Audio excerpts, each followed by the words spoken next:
गोडवा ओठावर येऊ द्या, मनातील कडवटपणा बाहेर पडू द्या. या संक्रांतीला तिळगुळ खाताना आमची आठवण राहू द्या. उत्कर्षाचे सुगंधी अत्तर चोहीकडे शिंपावे, सुखाचे मंगलक्षण आपणास लाभावे.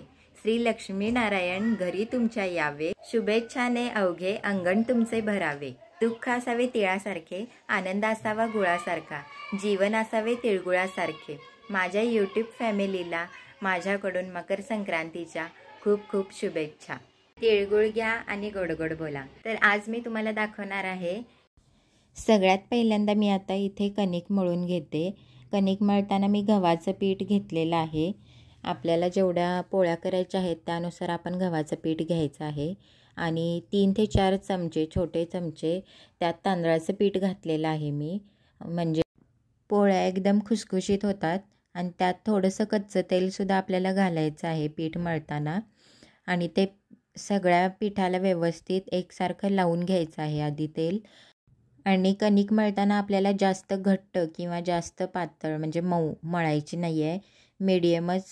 मध्यमच अशी आपल्याला मळून घ्यायची आहे. आणि मी सगळ्यात पहिल्यांदा कणिक मळायला घेतली म्हणजे ती मुरेल तोपर्यंत आपण त्याचं सारणसुद्धा तयार करून घेऊया. सारण करेपर्यंत कणिक छान भिजते, म्हणून मी आधी कणिक भिजवून घेते. कणिक भिजवून झाल्यावर थोडंसं त्याला वरून तेल लावते आणि थोडंसं त्याला मळून घेते एकसारखं. आता कणिक मळून झालेली आहे. कणिक आता छान भिजेल तोपर्यंत आपण सारण कसं बनवायचं ते बघूया.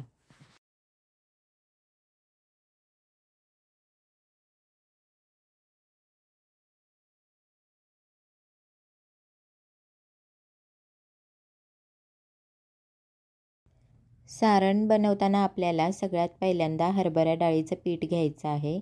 इथे मी 2 वाट्या हरभरा डाळीचं पीठ म्हणजेच बेसन पीठ घेतलेलं आहे. ते आता आपल्याला भाजून घ्यायचं आहे. 2-3 मिनटं आपण भाजून घेऊया. आपल्याला खमंग असा वास यायला लागतो तेव्हा आपण ते काढून घ्यायचं आहे एका ताटात आणि गार करून घ्यायचं आहे. आता इथे मी तीळ भाजून घेत आहे.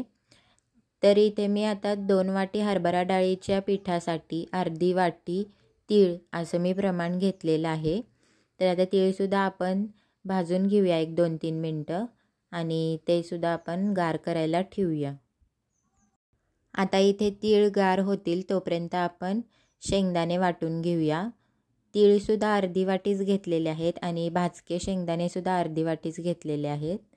तर आता ते आपल्याला एकदम बारीक वाटून घ्यायचे आहेत. एकदम त्याचं पीठ झालं पाहिजे. जास्त जाड आपल्याला ठेवायचं नाही आहे. एकदम बारीक असे शेंगदाणे ते झाले पाहिजेत. तुम्ही बघू शकता एकदम त्याचं मी असं पीठ केलेलं आहे. ते आता आपण डाळीच्या पिठातच घालून घेऊया आणि आपल्याला त्यातच ते मिक्स करायचं आहे. तीळ अजून गार व्हायचे आहे तोपर्यंत आपण आता गूळ चिरून घेऊया. गूळ चिरून घेतला तरच तो असा छान असा बारीक होतो. त्यामुळे आधी चिरूनच घ्यायचा किंवा फोडून बारीक करून घेतला तरी चालेल. आता मी इथे 2 वाट्या गूळ चिरून घेते आधी आणि मग तो आपल्याला मिक्सरमधून काढायचा आहे. आता तीळसुद्धा गार झालेले आहेत. ते सुद्धा आपण आता मिक्सरमधून फिरवून घेऊया. ते सुद्धा आपल्याला शेंगदाण्यासारखेच एकदम बारीक करायचे आहेत.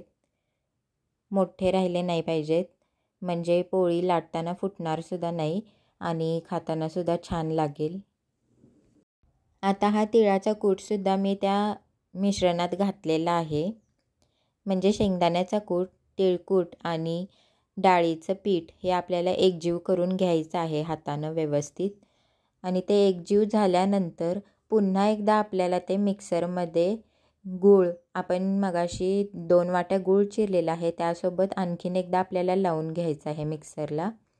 म्हणजे जेणेकरून तो गूळ ह्या सारणात तो मिसळून जाईल आणि एकजीव होईल आणि ते आपलं सारण तयार होईल.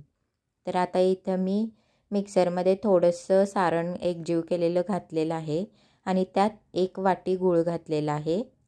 म्हणजे निम्मं मी करून घेतलं आहे आणि नंतर मी निम्मं परत करेन. 1 वाटी गूळ उरलेला आणि थोडंसं सारण उरलेलं, आणि ते नंतर आपल्याला सगळं मिश्रण तयार झाल्यानंतर एका ताटात काढून घ्यायचं आहे आणि त्याच्यावर आपल्याला थोडंसं दूध घालायचं आहे आणि तो दुधाचा हात आपल्याला सगळीकडे लावून घ्यायचा आहे. म्हणजे ते दूध एकसारखं सगळ्या मिश्रणाला लागलं की आपलं सारण व्यवस्थित तयार होतं. 2-3 चमचेच दूध घालायचं आहे, जास्त घालायचं नाही आहे. आता तुम्ही बघू शकता छान असं आपलं सारण तयार झालेलं आहे, एकजीव झालेला आहे. आता आपण पोळी लाटून घेऊया. कणिकसुद्धा आपली छान भिजलेली आहे. आता मी त्याचा छोटासा गोळा घेते आणि पुरणपोळीला जशी पारी बनवतात तशी मी पारी बनवून घेते आणि त्यामध्ये बसेल तेवढं आपल्याला सारण भरायचं आहे आणि पूर्ण गच्च असं सारण भरायचं आहे, म्हणजे ते शेवटपर्यंत पोळीला लागतं. आता मी ह्याच्यात सारण भरून घेते. सारण भरून झाल्यानंतर आपल्याला ती पारी मिटवून घ्यायची आहे आणि वर उरलेली कणिक आहे ती काढून घ्यायची आहे. काही जण ती कणिक तिथंच मिटवून देतात, तर तसं केल्याने जास्त कणिक लागते पोळी खाताना, तर तसं करायचं नाही आहे. उरलेली वरची कणिक आहे ती काढून घ्यायची आहे आणि पोळी लाटताना त्याला तांदळाचं पीठ मी इथं लावलेलं आहे. तांदळाच्या पिठानं छान खुसखुशीतसुद्धा होतात आणि लाटायला पण सोपं जातं. तर आता ही मी पोळी लाटून घेते. तांदळाचं पीठ लावून मी पोळी लाटलेली आहे. आता ही पोळी मी दोन्ही साईडनं तूप लावून छान अशी भाजून घेते आणि अशाच पद्धतीने मी सगळ्या पोळ्या करून घेते. आणि ह्या गुळपोळीची रेसिपी तुम्हाला कशी वाटली हे मला कमेंट्समध्ये तुम्ही नक्की सांगा.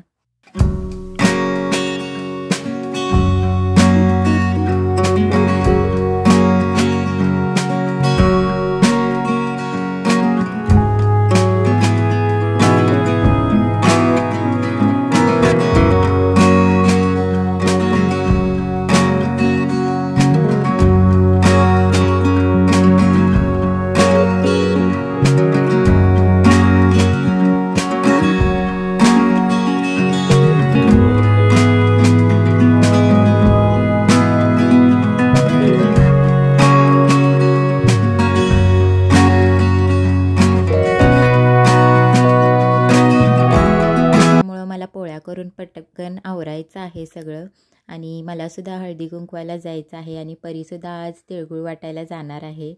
आणि परीसाठी आज फिश आणायचे आहेत. फिश टँक आमच्याकडे ऑलरेडी आहे, पण परी बरेच दिवसापासून फिश घेऊया म्हणत आहे, तर आज आम्ही फिश पण आणायला जाणार आहे. तर तुम्ही हा व्लॉग कंटिन्यू बघत राहा शेवटपर्यंत. परी दे तिळगुळ दे. कोण घे मोठ्यानं म्हण.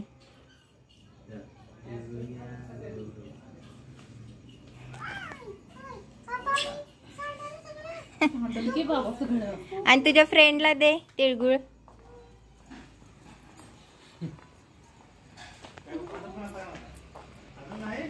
हा दे म्हण.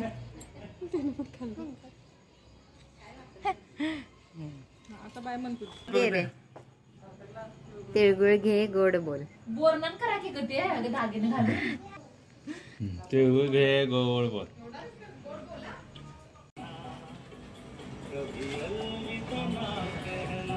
परी हे ब्लॅक घेऊया ना का ऑरेंज? पली पली पली. परी दाखव बघूया.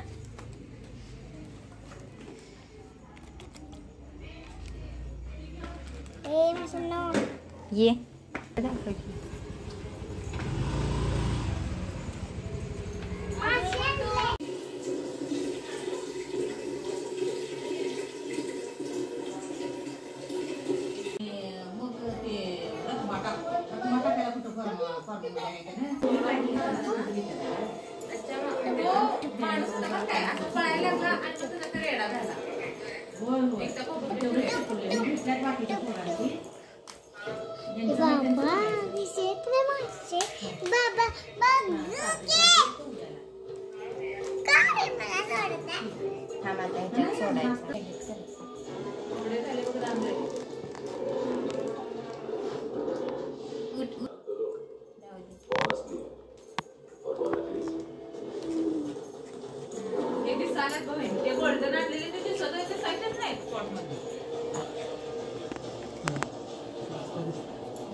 ऑक्सिजन नाही ना फिरत ना त्याचा ऑक्सिजन.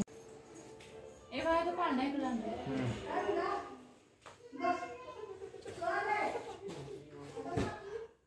पुन्हा एकदा सर्वांना मकर संक्रांतीच्या खूप खूप शुभेच्छा. तिळगुळ घ्या आणि गोड गोड बोला. तुम्हा सर्वांना आजचा व्लॉग कसा वाटला हे मला कमेंट्समध्ये नक्की सांगा. आणि आजची माझी गुळपोळीची रेसिपी कशी वाटली हे सुद्धा सांगा. आणि माझ्या चॅनलला लाईक शेअर आणि सबस्क्राईब करा आणि कमेंटसुद्धा करा. आणि आता आपण भेटूया नेक्स्ट व्हिडिओमध्ये असेच काही पदार्थ आणि डेली व्लॉग्स घेऊन. तोपर्यंत बाय बाय.